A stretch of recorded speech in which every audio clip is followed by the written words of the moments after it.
نبی کریم صلی اللہ علیہ وسلم نے ارشاد فرمایا کہ اے بندہ خدا، جب تجھے توبہ کا موقع ملے تو اس طرح توبہ کر کے رب راضی ہو جائے، کہ رب راضی ہو جائے۔ جس طرح ہم دنیا کو راضی کرتے ہیں نا، کبھی ہم اپنے رب کو بھی راضی کرنے کی کوشش کریں۔ دنیا والے جتنا مرضی پاپڑ بیل لیں جلدی راضی نہیں ہوتے۔ وہ یار اتنا کریم ہے، اتنا کریم ہے، تھوڑے سے آنسوؤں میں ہی راضی ہو جاتا ہے۔ وہ بڑا ہی کریم ہے، بڑا ہی کریم ہے، وہ بڑا ہی پالن ہار ہے۔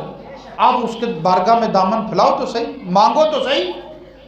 ہم بس شکوہ و شکایت کرتے ہیں۔ کبھی عزیزان گرامی قدر آپ دیکھیں، بارش ہو رہی ہو نا، مسلسل بارش ہو رہی ہو، اس میں آپ کوئی برتن کوئی پیالہ الٹا کر کے رکھ دیں اور 6 گھنٹے بعد جا کے اٹھائیں اور سیدھا کریں، کہتے ہیں یار اتنی بارش ہوئی تھی ابھی بھی اندر سے خشکی ہے، گیلا ہوا ہی نہیں، کیونکہ اس نے برتن ٹیڑھا کیا ہوا تھا، اس نے برتن ٹیڑھا کیا ہوا تھا، اس نے گیلا کہاں سے ہونا تھا، اس کا پیندا ہی گیلا ہوا اور وہ پانی بہہ گیا۔ برتن کو سیدھا کر کے رکھ، برتن کو سیدھا کر کے رکھ۔ بارش نہ بھی ہو، صبح کی جو اوس ہوتی نا جسے ہم تریل بولتے ہیں، وہ بھی کام آ جاتی ہے، وہ بھی گیلا کر جاتی ہے۔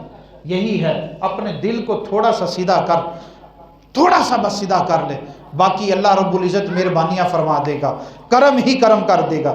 عزیزان گرامی قدر، حضرت فضیل بن عیاض آپ کے بارے میں آتا ہے کہ آپ جب سجدہ کرتے تھے نا، لوگ پوچھتے کہ کیسے پتہ چلا سجدہ قبول ہوا کہ نہیں ہوا، تو حضرت فضیل بن عیاض رحمہ اللہ تعالیٰ فرماتے ہیں میں سجدہ جب کرتا ہوں نا، جب تک چاروں کونوں سے مسجد کی آواز نہیں نہ آتی بندے معاف کر دیا، میں سجدے سے سر اٹھاتا ہی نہیں، سجدے سے سر اٹھاتا ہی نہیں۔ اور تاریخ میں آتا جب وہ سجدہ کرتے تھے تو آواز آتی تھی کہ بندے معاف کر دیا رب نے، اب تو سر سے اٹھا لے، اب تو تیرے آنسوؤں سے دریے اور جائے نماز تر ہو گیا، اب سجدے سے سر، چاروں کونوں سے آوازیں آتی۔ وہ کریم اتنا ہے، وہ معاف کر دیتا ہے۔ عزیزان گرامی قدر، حضرت حبیب اجمی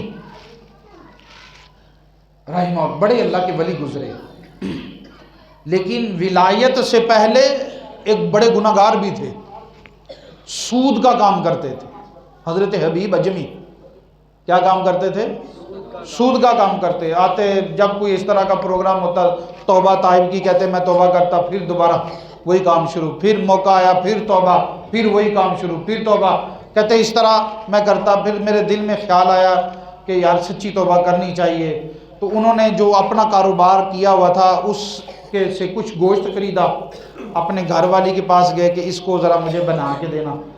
تو آج میں نے نا حسن بصری رحمہ اللہ تعالیٰ ان کے پاس جانا ہے اور ان کے دامن میں بیٹھ کے توبہ کروں گا کہ اللہ میری توبہ کا کوئی راہ نکال دے۔ اس کی گھر والی نے گوشت بنایا، جب گوشت بنایا تو ہنڈیا کو جب چولہے سے اتارا تو وہ گوشت جو تھا وہ خون میں تبدیل ہو گیا۔ کس میں تبدیل ہو گیا؟ خون میں۔ تو آپ ان کی گھر والی کہتی ہیں کہ یہ تمہارے کرتوت ہیں جو سامنے آ گئے، کہ یہ گوشت جو تو سود کی صورت میں کھا رہا ہے نا، یہ جو سود کی صورت میں یہ تو حرام کھا رہا ہے، تو اللہ تعالیٰ نے یہ دکھایا ہے یہ خون یہ ان لوگوں کا ہے جن کو تو نے سود کی وجہ سے پھنسا دیا، جن کا تو نے خون نچوڑا ہے، یہ وہ گوشت بن گیا۔ وہ بڑا دل میں ایک ٹھیس لگی، کہتے نہیں آج کے بعد یہ میں نے کام نہیں کرنا، آج کے بعد یہ کام نہیں کرنا۔ چل پڑے حسن بصری رحمہ اللہ ان کی طرف، چلتے راستے میں کچھ بچے آئے کھیل رہے تھے، جب حبیب اجمی کو دیکھا کہتے پیچھے پیچھے ہو جاؤ، اور سودی بندہ آنڈا کہتے انہا سایہ ساڑھے تے نہ پہ جائے، یہ سود خور آ رہا ہے، پیچھے ہو جاؤ پیچھے ہو جاؤ، سود خور آ گیا سود خور آ گیا۔ اللہ اکبر، وہ بڑا حیران ہو گیا، چھوٹے چھوٹے بچے بھی میرے مجھ سے دور ہو گئے، وہ کمال ہو گیا، یہ بڑا ہی وہ روئے۔ پھر حسن بصری کے پاس گئے، جا کے سارا حال دل سنایا اور بڑا روئے۔ آپ نے فرمایا کہ ایسا کر کہ اللہ کی بارگاہ میں دامن پھیلا، وہ کریم ہے معاف کر دے گا، وہ بڑا ہی کریم ہے معاف کر دے گا۔ انہوں نے توبہ کی اور واپس چل دیے۔ جب راستے میں آئے نا، انہی بچوں کے پاس سے گزرے۔ اب بچے کیا کر رہے ہیں؟ بچے پہلے کھیل رہے تھے، تو جب وہی حبیب اجمی پہلے گزرا تو کہا کہ سود خور آ گیا، اب گزرے تو کہتے ہو ایک بچہ کہتا دوسرے بچوں کو بھائی گرد نہ اڑانا، ڈش نہ اڑانا، اللہ کا ولی آ رہا ہے، اللہ کا ولی آ رہا ہے۔ میں کہتا میں حیران رہ گیا، پہلے بچہ کہہ رہا تھا سود خور آ گیا، اب وہی بچہ کہہ رہا اللہ کا ولی ہے، ان کے کپڑوں پہ کہیں گرد نہ پڑ جائے، کہیں ہم گناہگار نہ ہو جائیں۔ تو انہوں نے کہا کہ جب میرے آیا کہ جب بندہ سچے دل سے توبہ کر لیتا ہے نا تو اللہ تعالیٰ سب کے دلوں میں محبت ڈال دیتا ہے۔ اللہ اکبر، زندہ آباد، زندہ آباد، زندہ آباد یا رسول اللہ، لبیک لبیک یا رسول اللہ صلی اللہ علیہ وسلم۔ تو اس طرح وہ حضرت حبیب عجمی رحمہ اللہ تعالیٰ فرماتے ہیں ایک بعد میں ایک بڑے کمال کے یہ ولایت کے مقام پہ بیٹھے، تو عزیزان گرامی قدر جب بندہ توبہ کر لیتا ہے نا سچے دل سے، پھر رب معاف فرما دیتا ہے۔ اور یہ رات بھی توبہ کی۔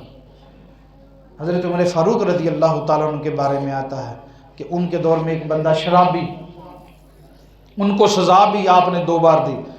آپ نے فرمایا کہ اب تو مجھے شراب کی صورت میں ملا نا تو اب تیرا جو ہے نا وہ کلا کما کروں گا، سزا دوں گا۔ تو انہوں نے کہا جی جناب شراب چھوڑ دیتا۔ ہوا ایسے کہ حضرت عمر فاروق کی عادت تھی، روٹین تھی، آپ گشت فرمایا کرتے تھے گلیوں میں کہ کوئی مشکل میں تو نہیں، تو جب آپ گشت فرما رہے تھے تو ادھر سے وہ بندہ بھی شراب کی بوتل لیے اور سامنے حضرت عمر فاروق اب ادھر ادھر بھی نہیں ہو سکتے تھے۔ اللہ اکبر، اب دل میں آیا تھا، شراب کی بوتل پیچھے کر لی، بارگاہ الہی میں عرض کی یا اللہ میں سچی توبہ کرتا ہوں، آج کے بعد شراب نہیں پیوں گا، بس آج مجھے عمر سے بچا لے۔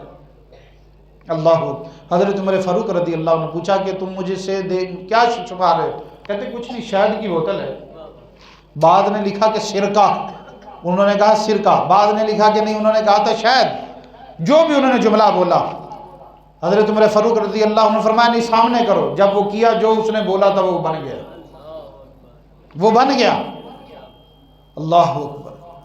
تو جب بندہ سچے دل سے پکارتا ہے نا تو اللہ تعالیٰ توبہ قبول فرما لیتا ہے، اور یہ رات رب کو راضی کرنے والی ہے۔ کھل کے رب سے مانگو یار، کھل کے رب سے مانگو، وہ عطا کرے، شرمانے والی بات ہی نہیں، کھل کے رب۔ بلکہ جہاں تک بزرگوں کا آتا ہے وہ مغرب کے بعد سے نوافل پڑھنا شروع کر دیتے۔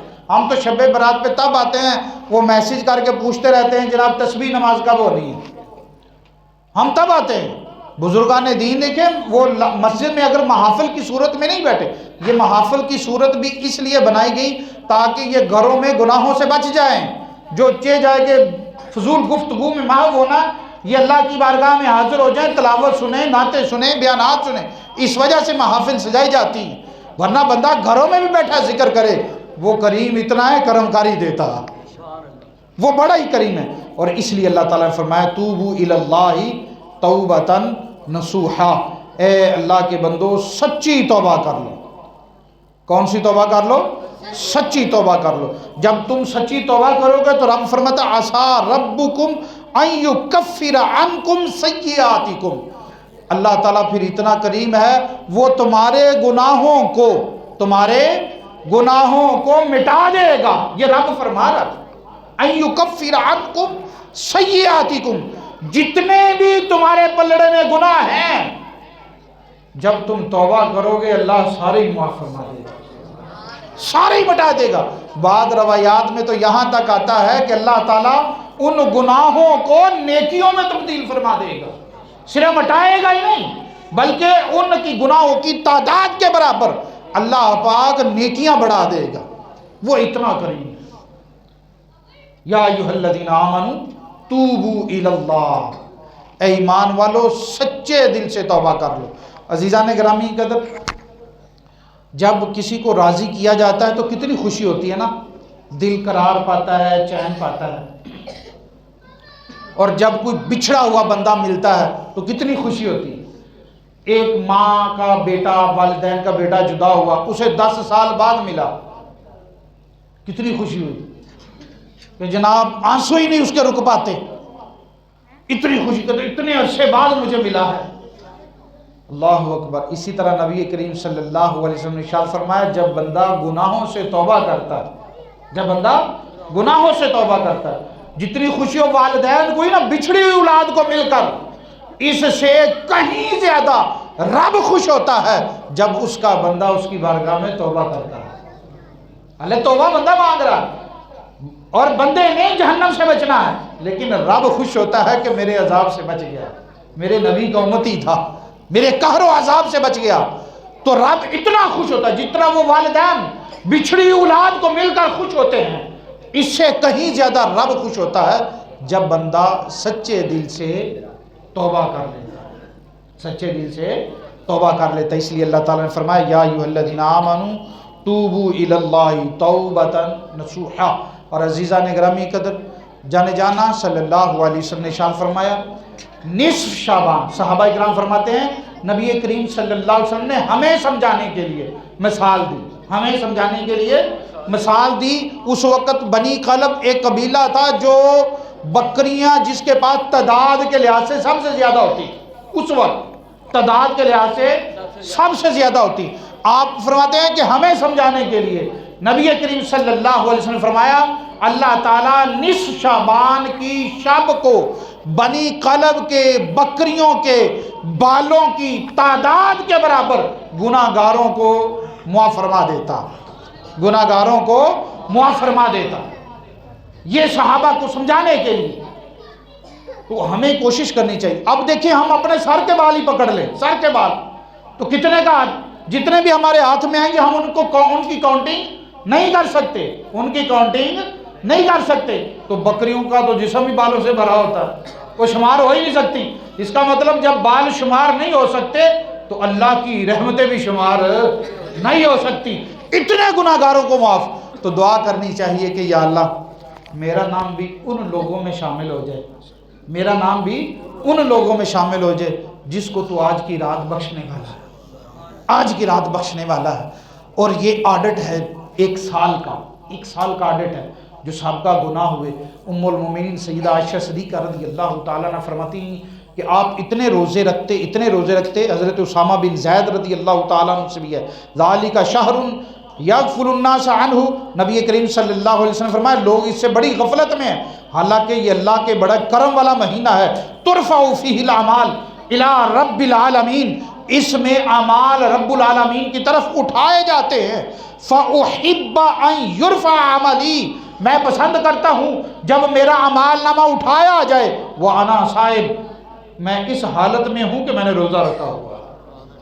یہ نبی کریم صلی اللہ علیہ وسلم نے ارشاد فرمایا، سنن نسائی کی حدیث مبارکہ ہے یہ۔ تو یہ ہمیں کوشش کریں اس میں زیادہ روزے رکھیں، قرآن کی تلاوت زیادہ کریں اور خوب اللہ کی بارگاہ میں روئیں، گر گڑائیں، دامن پھیلائیں، وہ بڑا کریم ہے، معاف کر دے گا۔ اس لیے رب کریم نے ارشاد فرمایا توبوا الی اللہ توبۃ نصوحا، اے لوگو سچی توبہ کر لو۔ جب تم سچی توبہ کر لو گے عسا قریب ہے کہ اللہ رب العزت یکفر عنکم سیئاتکم، اللہ تعالیٰ تمہارے جو گناہ ہیں ان کو مٹا دے گا، ختم کر دے گا۔ رب کریم کی بارگاہ میں التجا ہے اللہ پاک مجھے اور آپ کو پڑھے اور سنے پہ عمل کی توفیق عطا فرمائے۔ وآخر دعوایا ان الحمد للہ رب العالمین۔